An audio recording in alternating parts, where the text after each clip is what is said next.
Fotima va Zuhra. O'lmas Umarbekov.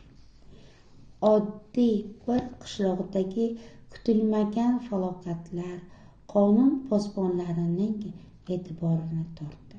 Militsiya xodimlari ketma-ket sodir etilgan jinoyatlarni taftish etishar ekan, tobora yangi dalil va shu qatorda jumboqlarga duch kelaverishardi.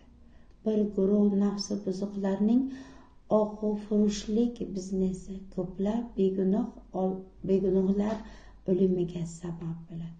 Fotima va Zuhra asarining kompozitsiyasi, qurilishi jahonga mashhur detektiv romanlaridan aslo qolishmaydi.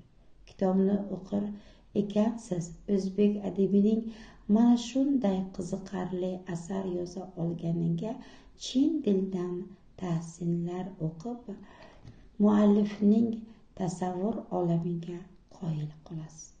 Ushbu kitob Samarqand tuman axborot kutubxona markaziga mavjud bo'lib, o'qib mutolaa qilishingizni tavsiya etamiz.